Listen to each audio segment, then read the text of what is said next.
আসসালামু আলাইকুম। আজকের ভিডিওতে আপনাদের জন্য নিয়ে আসলাম 15 থেকে 20,000 টাকা বাজেটে সেরা 5টি স্মার্টফোন, যে স্মার্টফোনগুলো দিয়ে আপনি ওভারঅল পারফরমেন্সের পাশাপাশি গেমিং এবং ক্যামেরা পারফরমেন্স যথেষ্ট ভালো পাবেন। আর আমাদের ভিডিওতে সিলেক্ট করা যে স্মার্টফোনগুলো থাকে সেগুলোর কিন্তু আমরা ওভারঅল পারফরমেন্সের পাশাপাশি আমরা ইউজার রিভিউকে সব থেকে বেশি প্রাধান্য দিয়ে তারপর সিলেক্ট করে থাকি। তাই আপনার বাজেট যদি হয়ে থাকে 15 থেকে 20,000 টাকা এবং ভালো স্মার্টফোনকে কিনতে চাচ্ছেন, তাহলে আজকের এই ভিডিওটি কন্টিনিউ করে এই 5টি ফোন থেকে যে কোনো একটি ফোনকে আপনি চোখ বন্ধ করে কিনে নিতে পারবেন। তো এখনও চ্যানেলটিতে নতুন হয়ে থাকলে অবশ্যই চ্যানেলটি সাবস্ক্রাইব করে দিবেন, আর অলরেডি সাবস্ক্রাইব করে থাকলে থ্যাংক ইউ সো মাচ। আমাদের লিস্টে থাকা নাম্বার 5-এ আমরা যে স্মার্টফোনটি নিয়ে কথা বলবো সেই স্মার্টফোনটির নাম হচ্ছে Redmi Note 10 Lite। এই ফোনটিতে ডিসপ্লে হিসাবে পেয়ে যাবো 6.67 ইঞ্চির IPS LCD ব্যবহারকৃত ফুল HD প্লাস রেজুলেশনের ডিসপ্লে। প্রসেসরটি হচ্ছে স্ন্যাপড্রাগন 720G। মেইন ক্যামেরা হিসাবে টোটাল 4টি ক্যামেরাকে পেয়ে যাবো, যার প্রাইমারি ক্যামেরাটি হচ্ছে 48 মেগাপিক্সেলের, 16 মেগাপিক্সেলের ফ্রন্ট ক্যামেরা থাকবে, র্যাম থাকবে 4GB, স্টোরেজ থাকবে 128GB। ব্যাটারি হিসাবে পেয়ে যাবো 5020 mAh ব্যাটারি, যার সাথে থাকবে 18 ওয়াটের fast charger. Redmi Note 10 Lite এই ফোনটি কিন্তু আপনারা আনঅফিসিয়ালিও পেয়ে যাবেন, পাশাপাশি আপনারা অফিসিয়ালিও পেয়ে যাবেন। তো আনঅফিসিয়ালি নিতে গেলে 16,000 টাকার আশেপাশে কিন্তু এই ফোনটিকে নিতে পারবেন। তার পাশাপাশি আপনারা যদি অফিসিয়ালি নিতে চান তাহলে 17 থেকে 17,500 টাকায় কিন্তু এই ফোনটিকে আপনারা অফিসিয়ালি নিতে পারবেন। তো অফিসিয়ালি নেওয়া সব থেকে বেটার হবে। তার পাশাপাশি কিন্তু এই ফোনটির ইউজার রিভিউ এবং পারফরমেন্স যথেষ্ট ভালো। এর পাশাপাশি যদি আপনারা চিন্তা করেন এই ফোনটি দিয়ে গেমিং করার কথা, তাহলে কিন্তু এখানে যথেষ্ট ভালো মানের একটি প্রসেসরকে পেয়ে যাচ্ছেন, যেটা দিয়ে আপনারা কিন্তু গেমিংও করতে পারবেন। আমাদের লিস্টে থাকা নাম্বার 4-এ আমরা যে স্মার্টফোনটিকে সিলেক্ট করে রাখছি সেটি হচ্ছে রিয়েলমির একটি স্মার্টফোন, Realme Narzo 13 এর। এই ফোনটিতে ডিসপ্লে হিসাবে ইউজ করা হয়েছে 6.5 ইঞ্চির IPS LCD ব্যবহারকৃত ফুল HD প্লাস রেজুলেশনের ডিসপ্লে, যাতে থাকবে 90 হার্জ রিফ্রেশ রেট।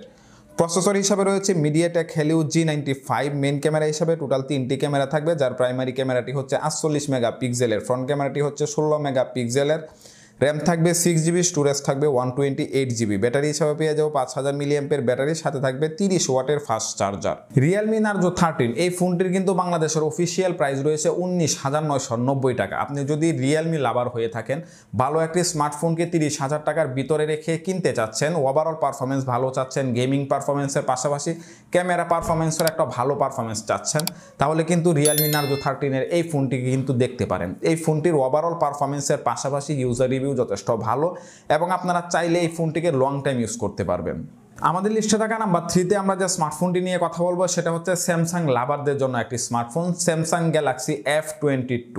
এই ফোনটির ডিসপ্লেটি হচ্ছে 6.4 ইঞ্চি সুপার অ্যামোলেড ডিসপ্লে। প্রসেসরটি হচ্ছে MediaTek Helio G18। মেইন ক্যামেরাতে টোটাল 4টি ক্যামেরা থাকবে, যার প্রাইমারি ক্যামেরাটা হচ্ছে 48 মেগাপিক্সেলের, ফ্রন্ট ক্যামেরাটি হচ্ছে 13 মেগাপিক্সেলের, র্যাম থাকবে 6GB, স্টোরেজ থাকবে 128GB। ব্যাটারি হিসাবে পেয়ে যাবো 6000 mAh ব্যাটারি। আর এই ফোনটির বাংলাদেশের অফিসিয়াল প্রাইস রয়েছে 19,499 টাকা, অর্থাৎ 19,500 টাকা। যারা বিশেষ করে স্যামসাং লাভার আছেন, ভালো স্মার্টফোনকে কিনতে চাচ্ছেন 20,000 টাকা বাজেট রেঞ্জের ভিতর, তারা চাইলে কিন্তু স্যামসাং গ্যালাক্সি F22 এই ফোনটিকে দেখতে পারেন। মানে স্যামসাংয়ের এই বাজেটের ভিতর আসলে যতগুলো ফোন আছে সবগুলো ফোন থেকে এই ফোনটির পারফরমেন্স ওভারঅল ভালো, গেমিং পারফরমেন্স, ক্যামেরা পারফরমেন্স এবং ব্যাটারি পারফরমেন্স। 6000 mAh ব্যাটারিকে এই স্মার্টফোনটিতে ইউজ করা হয়েছে। ওভারঅল একটি স্ট্রং স্মার্টফোন স্যামসাংয়ের। আর তার পাশাপাশি কিন্তু এই ফোনটির ডিজাইনও যথেষ্ট ভালো। তো আপনারা যদি স্যামসাং লাভার হয়ে থাকেন, ভালো একটি স্মার্টফোনকে কিনতে চাচ্ছেন এই সময় দাঁড়িয়ে 2022-এ, তাহলে কিন্তু এই ফোনটিকে আপনারা 20,000 টাকা বাজেট হলে কিনে নিতে পারেন। আমাদের লিস্টে থাকা নাম্বার 2-তে আমরা যে স্মার্টফোনটিকে সিলেক্ট করে রাখছি সেটি হচ্ছে ইনফিনিক্সের একটি স্মার্টফোন, Infinix Note 11 Pro। যে ফোনটিতে আমরা ডিসপ্লে হিসাবে পেয়ে যাবো 6.95 ইঞ্চির IPS LCD ব্যবহারকৃত ফুল HD প্লাস রেজুলেশনের ডিসপ্লে, যাতে থাকবে 90 হার্জ রিফ্রেশ রেট। প্রসেসরটি হচ্ছে MediaTek Helio G96। Main camera হিসেবে টোটাল 4টি ক্যামেরা থাকবে, যার প্রাইমারি ক্যামেরাটি হচ্ছে 64 মেগাপিক্সেলের, ফ্রন্ট ক্যামেরাটি হচ্ছে 16 মেগাপিক্সেলের, র্যাম থাকবে 8GB, স্টোরেজ থাকবে 128GB। ব্যাটারি হিসাবে পেয়ে যাবো 5000 mAh ব্যাটারি, যার সাথে থাকবে 33 ওয়াটের fast charger. Infinix Note 11 Pro এই ফোনটির কিন্তু বর্তমান বাংলাদেশের অফিসিয়াল প্রাইস রয়েছে 21,499 টাকা, অর্থাৎ 21,500 টাকা। আর আপনারা কিন্তু এই ফোনটিকে 20,000 টাকার আশেপাশে নিতে পারবেন, কারণ এই ফোনটির মোটামুটি 500 থেকে 1,000 টাকার একটা ডিসকাউন্ট অল টাইম থাকে। তো আপনারা যদি চান ভালো পারফরমেন্সের একটি স্মার্টফোন নেওয়ার জন্য 8GB পাশাপাশি 128GB, তাছাড়া ব্যাটারি পারফরমেন্স ভালো লাগবে, মোটামুটি ভালো লেভেলের গেমিং করবেন, তার পাশাপাশি কিন্তু ক্যামেরা পারফরমেন্সও ভালো লাগবে, তো চাইলে কিন্তু ইনফিনিক্সের এই ফোনটি নিতে পারেন। তবে অনেকের মনের মধ্যে থাকবে যে বিভিন্ন ব্র্যান্ড নিয়ে বিভিন্ন ইস্যু থাকে, যে বিভিন্ন কনফিউশন থাকে। তো আসলে কিন্তু ইনফিনিক্সের যে স্মার্টফোনগুলো আছে সেগুলো কিন্তু বর্তমানে এই সময় পর্যন্ত কিন্তু মার্কেটে যথেষ্ট জায়গা করে নিছে, যেগুলো তাদের পারফরমেন্সের মাধ্যমে কিন্তু বুঝিয়ে দিছে যে তাদের স্মার্টফোনগুলো কতটা ভালো। তো আপনারা কিন্তু এখন যদি এই সময় দাঁড়িয়ে যদি ইনফিনিক্সের স্মার্টফোনগুলো যদি অ্যাভয়েড করেন তাহলে কিন্তু ঠিক হবে না, কারণ তাদের স্মার্টফোনগুলো যথেষ্ট স্ট্রং এবং চাইলে কিন্তু আপনারা লং টাইম ইউজ করতে পারবেন। তো আপনারা যদি চান যে 20,000 টাকার আশেপাশে রেখে 8GBর পাশাপাশি 128GBকে সিলেক্ট করে ভালো একটি ওভারঅল পারফরমেন্সের দিক থেকে স্মার্টফোন সিলেক্ট করতে চান, তাহলে অবশ্যই আমি বলবো ইনফিনিক্স নোট 11 প্রো স্মার্টফোনটিকে সিলেক্ট করতে পারেন। তো আমাদের লিস্টে থাকা সর্বশেষ মানে নাম্বার 1-এ আমরা যে স্মার্টফোনটিকে সিলেক্ট করে রাখছি সেটি হচ্ছে রিয়েলমির একটি স্মার্টফোন রিয়েলমি 8। তো এই ফোনটিকে সিলেক্ট করার অন্যতম কারণেই হচ্ছে এই ফোনটি আপনারা নিয়ে একদম হেভি গেমিং করতে পারবেন, তার পাশাপাশি ক্যামেরা পারফরমেন্সও যথেষ্ট ভালো পাবেন। এই ফোনটি মোটামুটি পরীক্ষিত একটি ফোন। এই ফোনটি লঞ্চ হওয়ার পর থেকে যারা মোটামুটি ইউজ করতেছে তারা খুব ভালোভাবে স্মার্টফোনটিকে ইউজ করতে পারতেছে। তাছাড়া এই ফোনটির ওভারঅল পারফরমেন্সের দিক থেকে ভালো একটা রেজাল্ট পাচ্ছি, যার জন্য এই ফোনটিকে আপনাদের জন্য নাম্বার 1 সিলেক্টে রাখলাম। ফোনটিতে আমরা ডিসপ্লে হিসাবে পেয়ে যাব 6.4 ইঞ্চির অ্যামোলেড প্যানেলের ফুল এইচডি প্লাস রেজুলেশনের ডিসপ্লে। প্রসেসরটি হচ্ছে MediaTek Helio G95। Main camera হিসাবে টোটাল 4টি ক্যামেরা থাকবে, যার প্রাইমারি ক্যামেরাটি থাকবে 64 মেগাপিক্সেলের, ফ্রন্ট ক্যামেরাটি থাকবে 16 মেগাপিক্সেলের, র্যাম থাকবে 8GB, স্টোরেজ থাকবে 128GB। ব্যাটারি হিসাবে পেয়ে যাবো 5000 মিলিঅ্যাম্পিয়ার ব্যাটারি, যার সাথে থাকবে 30 ওয়াটের ফাস্ট চার্জার। আর এই ফোনটির বাংলাদেশের অফিসিয়াল প্রাইস রয়েছে 22,990 টাকা।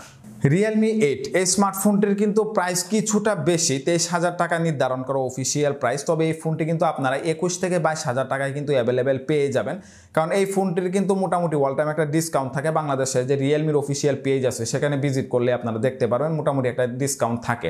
তো চাইলে কিন্তু আপনারা এই ফোনটিকে সিলেক্ট করতে পারেন। যদি আপনার বাজেট যদি 20 থেকে কিছুটা যদি ইনক্রিজ করতে পারেন বাজেট, তাহলে এই ফোনটিকে নিতে পারেন। এটা দিয়ে আপনারা হাই গেমিংয়ের পাশাপাশি ক্যামেরা পারফরমেন্স, ব্যাটারি পারফরমেন্স মানে ওভারঅল পারফরমেন্সের দিক থেকে একটা স্টেবল পারফরমেন্স কিন্তু পেয়ে যাবেন।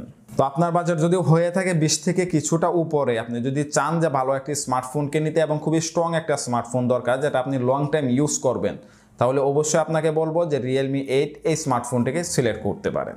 তো এই ছিল মূলত আজকের ভিডিও। আশা করি আজকের ভিডিওটি দেখার পর আপনি সহজে সিলেক্ট করে নিতে পারছেন। আপনার বাজেট যদি হয়ে থাকে 20,000 টাকার ভিতর, ভালো একটি স্মার্টফোনকে কিনতে চাচ্ছেন ওভারঅল পারফরমেন্স দেখে, তাহলে আশা করি এই ভিডিওটি কন্টিনিউ করে আপনারা জেনে নিতে পারছেন যে আসলে আপনার বাজেট অনুযায়ী এক্স্যাক্টলি কোন স্মার্টফোনটি আপনার নেওয়া উচিত। যদি ভিডিওটি ভালো লাগে অবশ্যই ভিডিওতে একটি লাইক দিয়ে দিবেন। কোনো কিছু জানা থাকলে অবশ্যই সেটি আমাদের কমেন্ট বক্সে লিখতে পারেন, প্রতিটি কমেন্টে রিপ্লাই দেওয়ার চেষ্টা করি। চ্যানেলে নতুন হয়ে থাকলে অবশ্যই চ্যানেলটি সাবস্ক্রাইব করে দিবেন। পরবর্তীতে আবারও দেখা হচ্ছে নতুন একটা ভিডিও নিয়ে। ততক্ষণ ভালো থাকবেন, সুস্থ থাকবেন। আল্লাহ হাফেজ।